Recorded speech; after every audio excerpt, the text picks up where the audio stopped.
Hi beauties, welcome to my channel H.ealthy by Yulia. The video for today will bring us back to basics.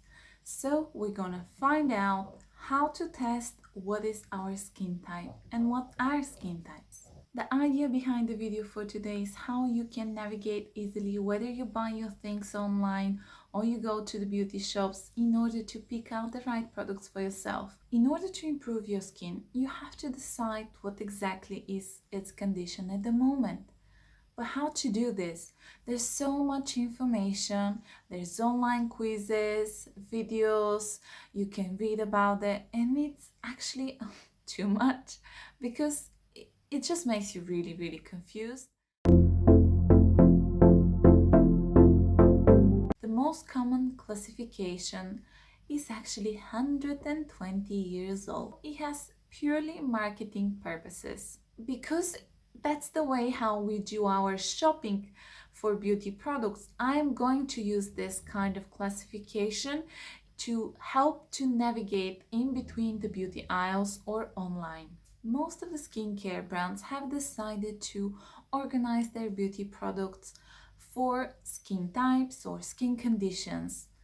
I don't completely agree with this, but in order to make your life easy, I can say that officially there's a few different skin types. There's oily, dry, combination, and normal. If your skin is normal, then consider yourself for a unicorn. Because for all the years that I have worked in beauty, I have seen one, and I mean one person who has normal skin, and she was taking great care of herself in order to keep it that way.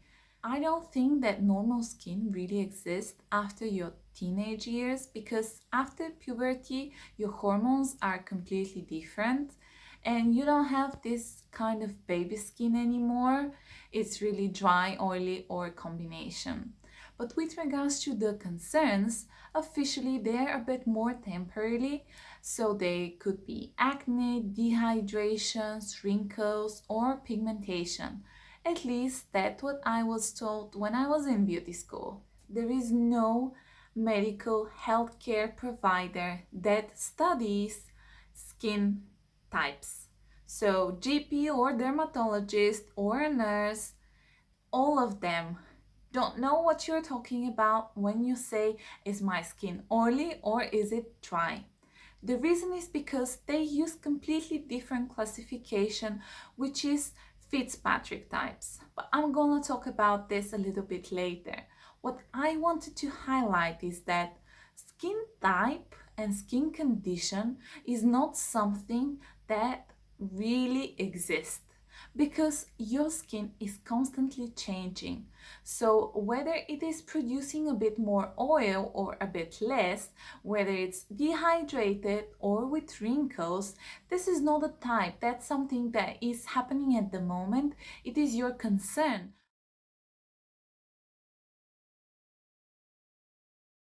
Fitzpatrick was invented in 1975, and that's the classification that doctors do study.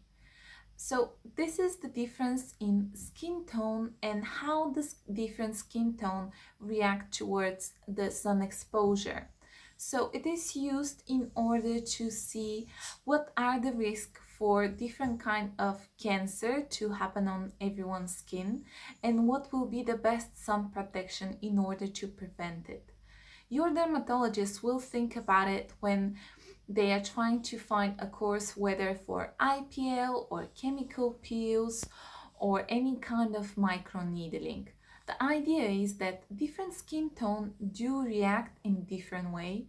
Fitzpatrick is related also with the healing of the skin because you can see some fair people who have pimples and a week after there's no marks, there's nothing, and then people with much darker skin that very occasionally have some kind of breakouts, but months after they keep having this kind of pigmentation mark. So the healing process and the way that your skin is reacting towards sun is quite different. The last classification that I would like to mention is the Bauman types. And it's a little bit different. It was invented by American dermatologists and has her dermatology background and scientific proofs, and she determines 16 different types of skin. They are based on different factors like inflammation, dehydration, aging, and pigmentation. She does speak about opposites like oily and dry and sensitive and resistant, but in a different kind of way. And don't forget, skin do change. There are lots of different factors that also affect your skin. Climate, whether you go somewhere warm or cold, the humidity, the sun exposure, the wind, heating also affects the skin. How much water do you drink and what is your diet? Another factor that determines your skin is your age, because whether you have dry skin when you're 15 or when you're 55, it will be quite different, because when you're 15 you need something light although your skin is dry, but when you're 55 you're thinking my skin is dry, but maybe also I am prone to pigmentation, maybe also I want to think about age. Another important thing is also the hormones. They do affect the skin a lot. Obviously when you're a teenager everything is going bananas, your skin doesn't know, is it oily, is it dry, is it combination, what is going on. It's quite sensitive, you don't have to apply a lot of things, but if you don't apply a lot of things then it breaks out, and it is really hormonal based. Obviously pregnancy also, polycystic ovaries, during the menopause the skin changes, so really hormones do affect a lot the skin. And not on last place, it is general health issues. But also there's different spectrums whether you're the same age or not. Like you can have dry skin, you can have very dry and flaky skin. Or if you go shopping with your friends and you're the same age and you're both with oily skin, products that are working for her might not necessarily work as well for you, because say she doesn't break out that much and say your skin is oily but also you have pimples, you have acne, you might be a little bit darker, you might be prone to post-inflammatory hyperpigmentation. So it's not really the same kind of thing, and it's really making your life very complicated, because as I said, there's different kind of concerns and there's different variety, if you want to say strength or spectrum, on kind of skincare concerns that you have to bear on mind as well.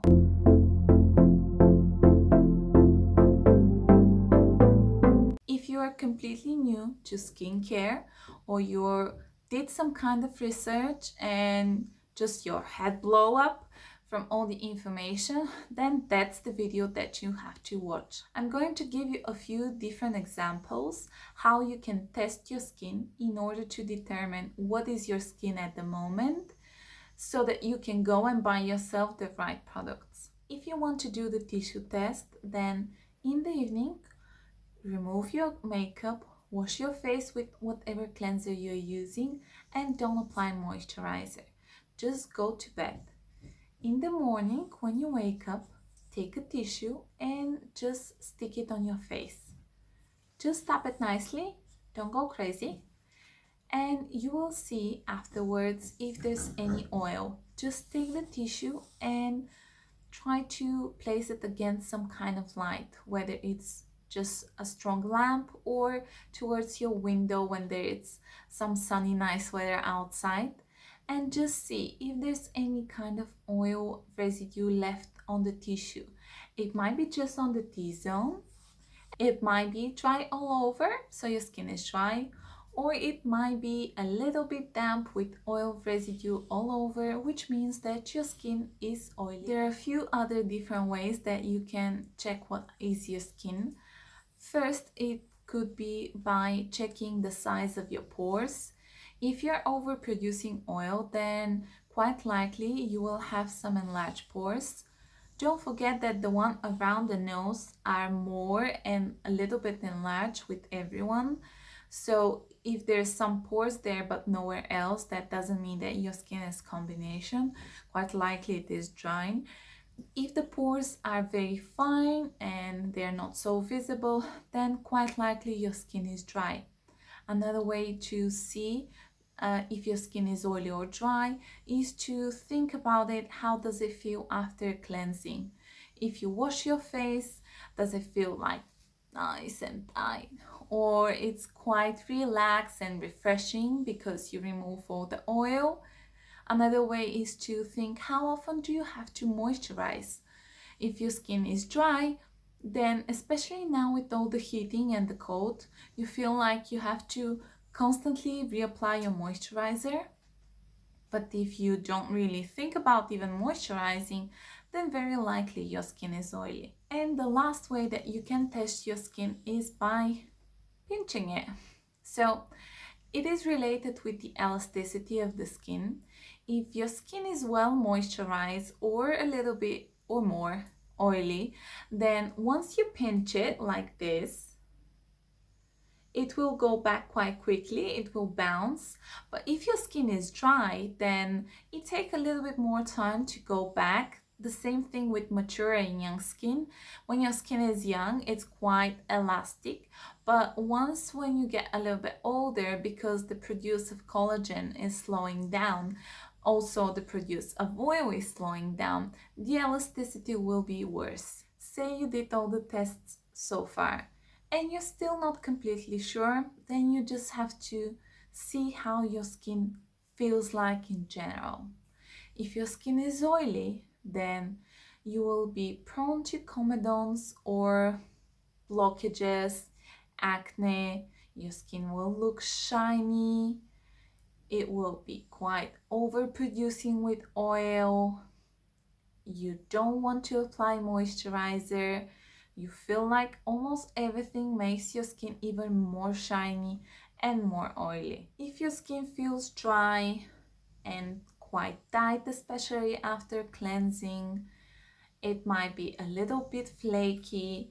You might see that in certain areas it over your body is also a little bit dry, like knees and elbows, then quite likely you will be having a dry skin. If you can see that there is some shyness and your skin looks a little bit greasy on the T-zone but quite dry on the sides, then your skin quite likely is combination.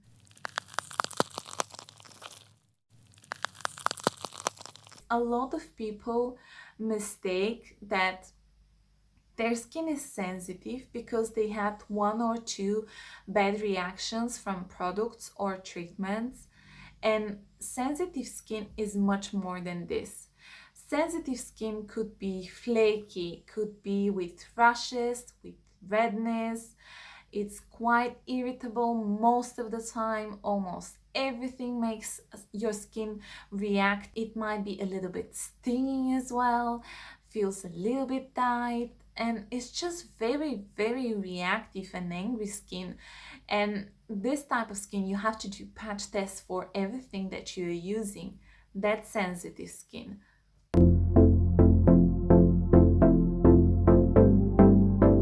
I would like to finish this video with the basic of healthy skin. Whatever your skin type, concern, condition is, there are a few basic things that you can do in order to have nice and healthy skin. First thing, quit smoking. It does affect your skin a lot. Avoid sun exposure because the UV rays affect your skin a lot and it could make it sensitive and pigmented, and aging will start quicker and it will be much more prominent. Drink plenty of water. You have to hydrate inside out in order to have good skin. Careful with your diet. So you have to be aware that what you eat does affect your skin. You have to exercise. Sleep 7-8 hours at least at night in order to refresh your skin, because the night is the time that your skin is repairing and renewing itself, because there is nothing in the outside the environment that will irritate it as much as during the day. As I was saying, sleeping, also you have to bear in mind that you have to keep your pillowcase nice and clean, and never ever go to bed with makeup. Don't forget your moisturizer. Whether your skin is oily or dry, you do have to moisturize. Whatever your skin type, color, condition, concern, age is, whether it's cold or warm outside, you have to wear sunblock every single day. And not on last place, lower the stress. I know how it sounds like, but stress level do affect your skin a lot. I hope you enjoyed this video and found it useful for yourself, maybe for some of your friends. So please like, share, comment below. Next week I'm going to continue with the basics and I'm going to talk with you about the different skincare concerns, what can aggravate your skin and benefit it, and how you can use all of this knowledge and create the ultimate skincare routine for yourself.